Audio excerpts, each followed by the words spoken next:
Il n'aura fallu que 9 ans pour que la Côte d'Ivoire vive un nouveau miracle. 9 ans de croissance soutenue à un rythme de 8%. 9 ans pour que le PIB du pays passe de 25 milliards à 38 milliards de dollars. Infrastructures, transports, électricité, eau, santé, agro-industrie et éducation, dans tous ces domaines s'est déployée une vision moderne et dynamique du développement. La leadership compte beaucoup, la vision compte beaucoup. Et je pense que son Excellence M. Alassane Ouattara a donné une vision très claire. Le monde voit que la Côte d'Ivoire figure parmi les 10 pays les plus performants au monde. Que la Côte d'Ivoire a eu un taux de croissance impressionnant. Le taux de croissance est important. Mais normalement, les gens disent, bon, on ne mange pas le PIB. Il faut que les choses, ça se voit dans la vie des citoyens. Depuis 2011, le taux de pauvreté a baissé de 50% à 35% de la population. Dans tout le pays, les grands chantiers des 9 ans passés produisent déjà leurs effets et chacun peut dans son quotidien partager les fruits de la croissance.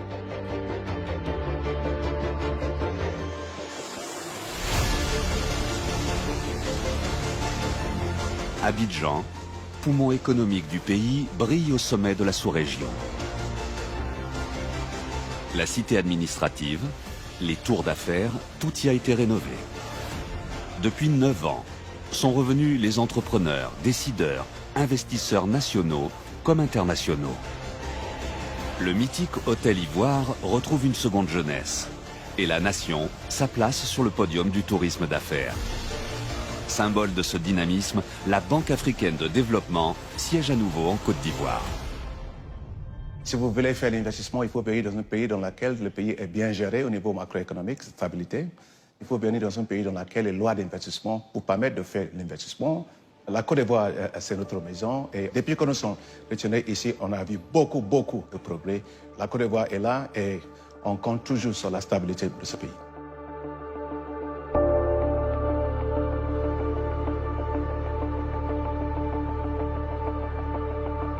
Depuis 2011, 240 km de routes bitumées ont été réalisées sur Abidjan et les villes de l'intérieur. La capitale se couvre de routes, d'échangeurs et de ponts qui fluidifient et relient entre eux les quartiers autrefois séparés de la lagune. On ne mange pas le goudron, mais il réveille l'activité et fait l'attractivité du pays. Depuis 2010, Abidjan, tout le pays est en chantier. L'État fait tout son possible pour pouvoir améliorer le bien-être des populations à travers ces routes. Quand tu n'es pas dans le domaine là, tu ne vois pas où on veut arriver au fait. Nous qui faisons, nous savons, nous allons au fait. Quand on a fini la 2x2, mais waouh, c'était génial quoi. Tout le monde était content. Développer le réseau routier en Côte d'Ivoire permet aussi un essor économique de tous ceux qui gravitent autour de la Côte d'Ivoire. Il y a les grandes voies de l'autoroute Abidjan-Bouaké, il va jusqu'à la frontière du Burkina et du Mali. On a un réseau routier dense qui permet à ce que tous les échanges économiques puissent se passer chez nous. Et c'est ça, la force de la Côte d'Ivoire. La route représente 90% des échanges sur le territoire. Elle précède le développement. En 9 ans, des milliers de kilomètres ont été rénovés ou créés. Il favorise les contacts économiques autant qu'humains. Il relie les Ivoiriens entre eux, réunissent les régions et les familles.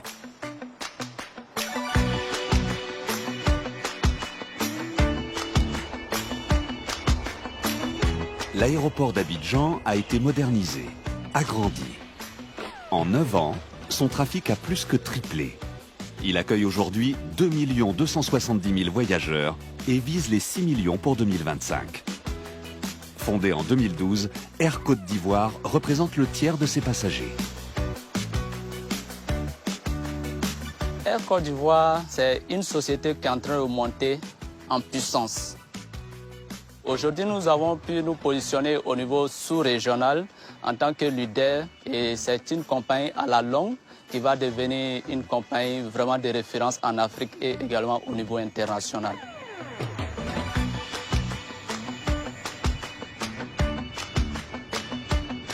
L'avion, c'est un accélérateur du développement national. Et tout de suite, quand vous arrivez à l'aéroport de Korgo, vous vous rendez compte du grand changement. Vous voyez que la route a été très bien bitumée, elle est bien éclairée. Et il y a de nouvelles constructions. Il y a beaucoup d'hôtels tout le long. Et l'aéroport, le transport aérien a quelque chose à voir avec cette transformation de la ville de Kourou.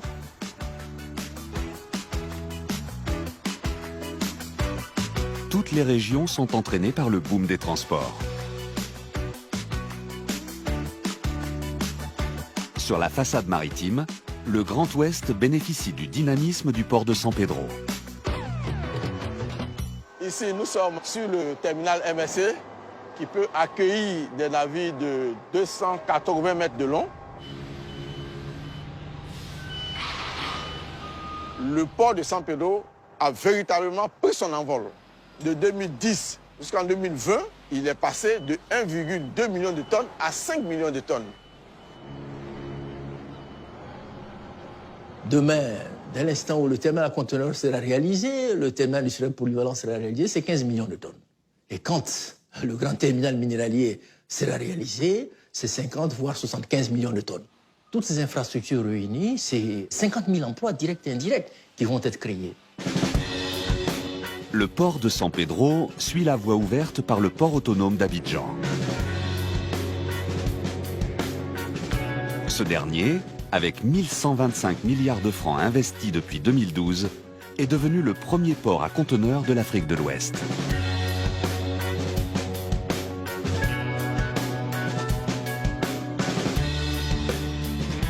Depuis 2011, la Côte d'Ivoire a augmenté sa capacité énergétique de 55%. Elle exporte dans tous les pays voisins. 7 000 milliards de francs ont été budgétés pour tripler la puissance installée d'ici 2030. Outre l'extension de la centrale thermique d'Azito, l'État a relancé la production hydraulique d'électricité. Tous les sites qui avaient le potentiel de créer de l'électricité ont été identifiés depuis les années 60. Soubré, qui est le 7e barrage de notre pays, la première pierre a été posée en 2013 et la mise en service est faite en 2017. Il faut savoir qu'ici, il n'y avait pas d'eau à l'origine. Vous voyez la belle vue. Nous sommes en contact avec la nature, sachant qu'on a pu sauvegarder toutes les espèces dans cette zone de biodiversité, que ce soit au niveau de la flore, de la faune, que ce soit l'impact social sur les hommes et tout ça. Ça a été vraiment une belle réussite. La Côte d'Ivoire s'est engagée dans les énergies renouvelables. Dans 10 ans, elles représenteront 42% de la production nationale. L'hydraulique ne pollue pas. L'eau, c'est naturel, on n'achète pas l'eau. Ça nous permet de réduire le coût de production de l'électricité au niveau national. Le coût de production en Côte d'Ivoire, fin 2019, c'était 40 francs CFA. La Côte d'Ivoire, sans prétention aucune, est le seul pays dans la sous-région qui a des coûts de production aussi bas. Tous les autres sont au-delà de 100 francs. En Côte d'Ivoire, on a eu une politique. Pour les petits consommateurs, ils ont un tarif social. On a mis en place un programme d'électricité pour tous. Vous ne payez pas le branchement au moment où vous accédez à l'électricité, mais on vous permet de payer ça sur une période variant entre 2 et 10 ans. Le programme Électricité pour tous a permis le raccord de 4 millions d'Ivoiriens. En 9 ans, le taux de couverture électrique est passé de 30 à 80% du pays. Il sera de 100% en 2025.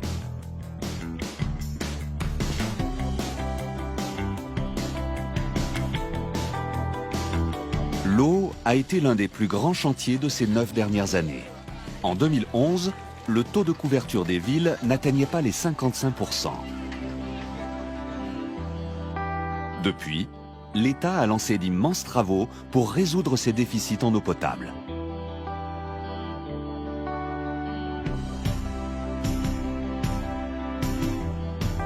Le chantier Lamé est une usine de potabilisation qui vise à traiter 240 000 m3 d'eau jour. Donc c'est une usine qui est censée alimenter le tiers d'Abidjan, notamment Abidjan Nord. Donc les communes de Cocody, Abobo et Yopougon en l'occurrence. L'eau qui arrive à la station provient de la rivière Mé. C'est de l'eau de surface, c'est de l'eau de rivière. Donc quand elle arrive, elle est très peu recommandable en termes de consommation. Voilà. Il va falloir pas mal de traitements avant que cette eau-là soit consommable selon les normes de l'OMS. Dès 2021, l'usine sera opérationnelle et les soucis d'approvisionnement des populations, un lointain souvenir. Dans les villages, l'État a remplacé ou réhabilité 2665 pompes manuelles et 3184 ont fait l'objet de maintenance. Désormais, 414 localités bénéficient de systèmes hydrauliques améliorés, des pompes électriques couplées à des châteaux d'eau. La SODECI t'envoie ton compteur d'eau. Donc, toi-même, tu paies les tuyaux, tu branches chez toi à la maison, ta femme est tranquille, elle ne cherche plus de l'eau.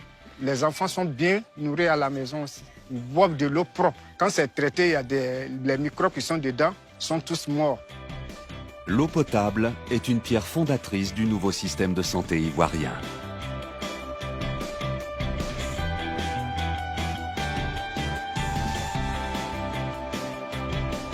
Depuis 2011, plus de 600 dispensaires de proximité ont été construits et 300 seront réhabilités pour la fin 2020.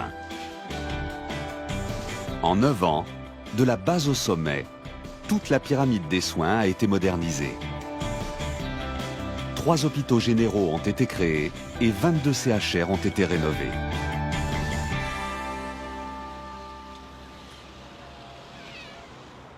Depuis 2 ans, on est en pleine réhabilitation. Et cette réhabilitation a été salvatrice. Nous avons notre service de radiologie qui s'est amélioré et où on a mis un scanner. Vous avez à la maternité le monitoring. Ça n'existait pas auparavant. Déjà, même l'annonce de la réhabilitation, ça nous a boosté. Et depuis qu'on a réceptionné la première partie, mais c'est incroyable. Et la population, vous voyez, ils quittent de partout pour venir ici. Vous voyez l'affluence, ce matin, il n'y avait pas autant de monde. Hein? Aujourd'hui, vous voyez que beaucoup de spécialistes sont à l'intérieur. Ce n'était pas évident il y a 5 ans. Vous avez vu les niveaux des équipements qu'on a aujourd'hui. Mais il y a des spécialistes à Abidjan qui n'ont pas ce minimum-là. Donc, il y a un changement de paradigme. Plus qu'un changement de paradigme, c'est une véritable révolution sociale que connaît le système de santé. La gratuité ciblée dispense les enfants de 0 à 5 ans et les femmes en consultation prénatale des frais de consultation, de traitement et d'accouchement. Le paludisme grave est pris en charge. Vous avez un bon ? La nouvelle pharmacie de la santé publique et la CMU, couverture médicale universelle, sont les nouveaux piliers de cette démocratisation des soins. Vous avez quelle assurance ? Assurance la CMU. D'accord. Les gens, quand ils n'avaient pas l'argent, il n'y avait pas la CMU, ils venaient à un stade où vraiment c'est difficile de pouvoir les sauver. Or là, maintenant, ils ont la carte CMU, ils peuvent se soigner à tout moment de l'année et ça, c'est formidable. La couverture maladie universelle, aujourd'hui, c'est une satisfaction pour nous. Les coûts sont amoindris et les gens n'ont pas peur de venir à l'hôpital.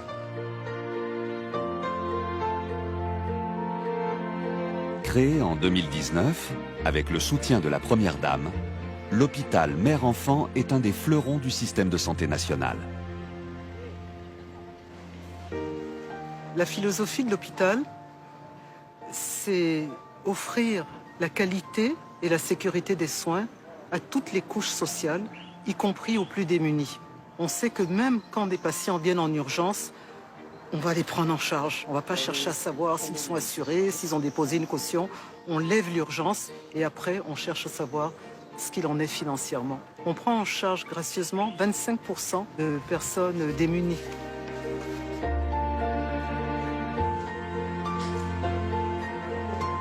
On a un équipement de dernier cri, très moderne. On a tout ce qu'il nous faut sur le plan qualitatif, sur le plan technique, pour faire de la médecine de haut niveau, où on fait de la très grande chirurgie avec des résultats qui sont vraiment spectaculaires. On a aussi les prématurés. On a des prématurés de 600 grammes qui sont vivants et qui sont en bonne santé.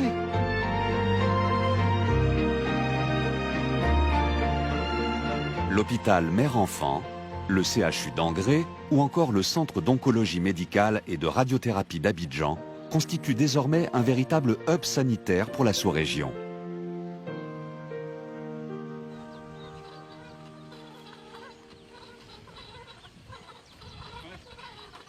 La Côte d'Ivoire est riche de ses sols et de son climat. Premier sur le cacao, l'anacarde et le caoutchouc, le pays rejoint le trio de tête des producteurs de coton.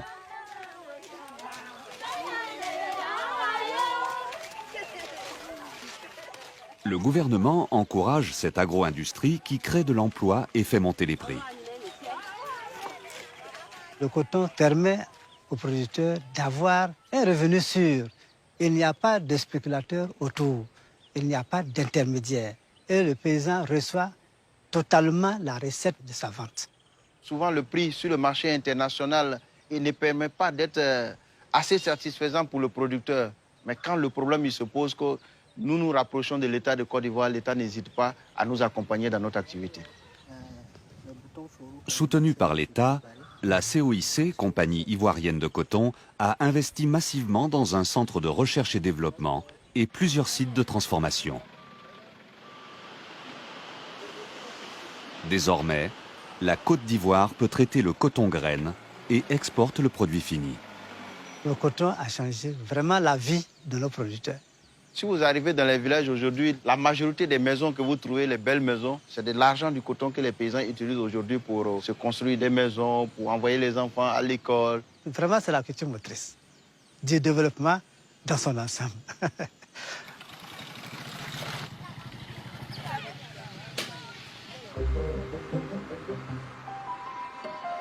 Le cacao reste la production reine. Avec 27% des recettes d'exportation, il nourrit 5 millions d'Ivoiriens. Aujourd'hui, l'État garantit à l'exploitant un prix borchant égal à 60% du prix du marché, avec un plancher de 1000 francs le kilo. Bonjour. Le prix pratiqué auprès du producteur, il y a deux aspects majeurs. Le prix garanti qui est donc fixé chaque année par le Conseil du café cacao. Mais ensuite, il y a la prime qui est payée aux producteurs et aux coopératives à travers un certain nombre de certifications.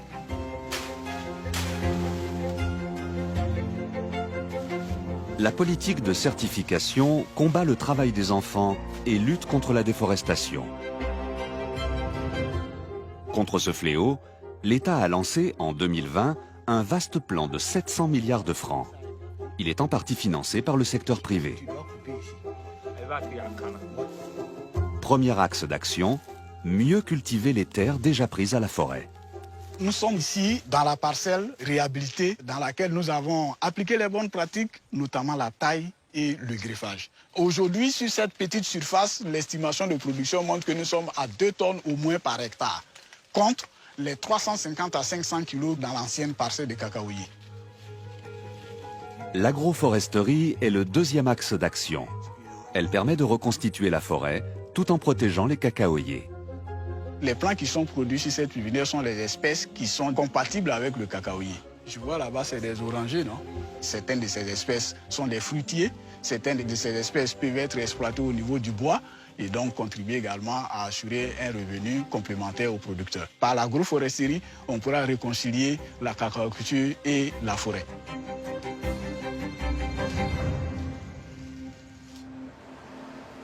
En parallèle, un nouveau régime d'incitation fiscale a été créé. Il a poussé les grands groupes internationaux à investir et transformer localement le cacao.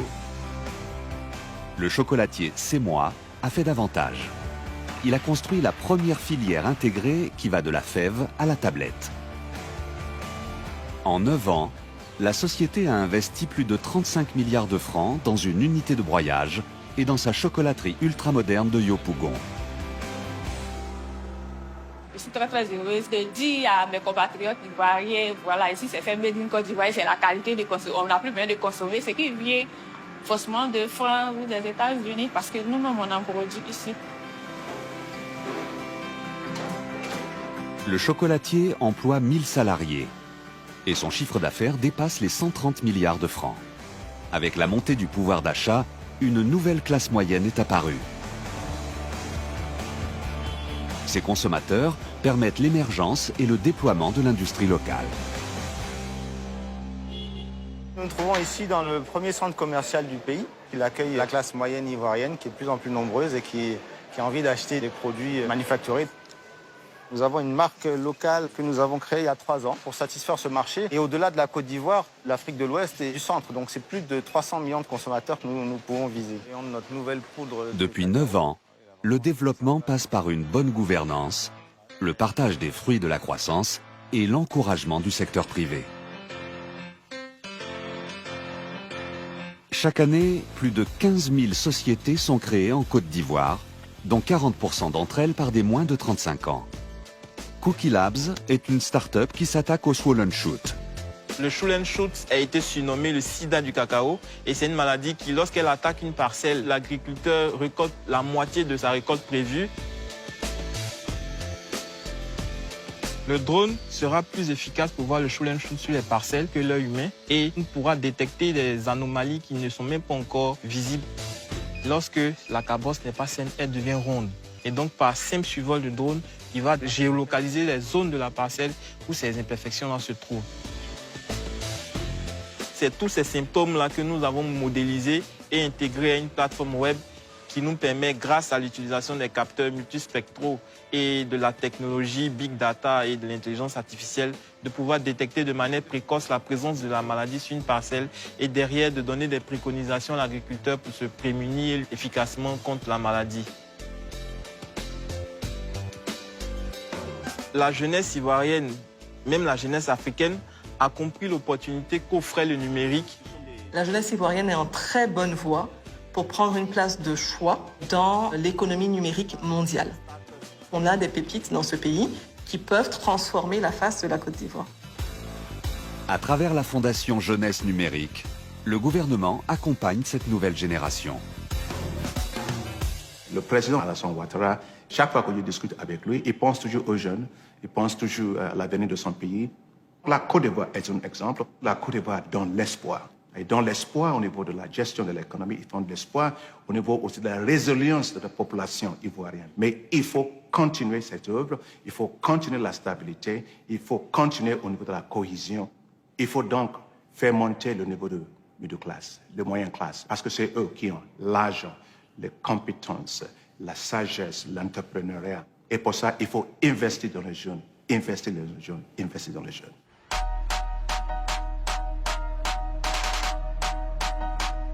Depuis 2011, le gouvernement mise sur la jeunesse. La Côte d'Ivoire est passée de 3 à 9 universités qui couvrent tout le territoire.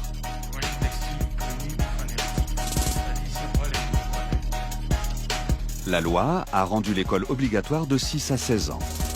Plus de 33 000 classes ont été ouvertes dans le préscolaire et le primaire. 277 établissements secondaires ont été construits. Créé en 2019, le lycée d'excellence de Grand Bassam sélectionne à l'échelle du pays les meilleurs élèves. Déjà de faire partie de l'élite du pays, vu que ce sont les meilleurs ici, on a envie de se surpasser. Quand on met un pied ici, on n'est plus n'importe qui. Parce que cette école a été conçue pour la nation, pour l'économie du pays. On veut devenir des caps de ce pays. On veut que ce pays soit reconnu à travers le monde. C'est ça notre objectif. Il faut dire que toutes les conditions sont adaptées pour nous, vraiment pour se concentrer, pour travailler. Il y a toutes les dispositions en allant des salles de langue par les professeurs, par l'esprit qui règne au sein de l'école. Donc vraiment, c'est un cadre vraiment adapté pour un élève qui veut vraiment travailler. Ici, les jeunes filles ont la même place que les garçons. C'est une aubaine que je sois là et me déployer vraiment dans ce lycée. Pour moi, l'avenir, c'est nous-mêmes qui le faisons. C'est au bout de nos efforts que nous pouvons construire notre avenir. Ce sera profitable pour tous, mais surtout pour notre pays, la Côte d'Ivoire. Cette Côte d'Ivoire que les jeunes appellent de leur vœu se construit jour après jour. Le stade olympique d'Edimpé est prêt à accueillir la CAN 2023.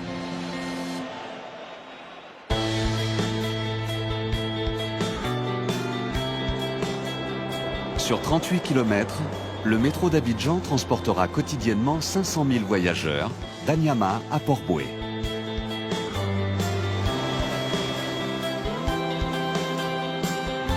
Le pont de Vridi permettra d'aller de Lagos à Dakar en passant par Abidjan.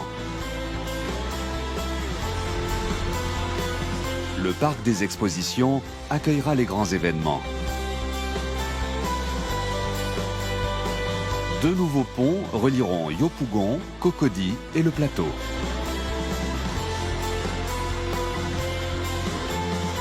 Et du haut de ses 333 mètres, la tour F, véritable défi architectural, sera le plus grand bâtiment d'Afrique. Tous ces projets vont changer le visage et la vie du pays. Ils afficheront aux yeux du monde le miracle ivoirien.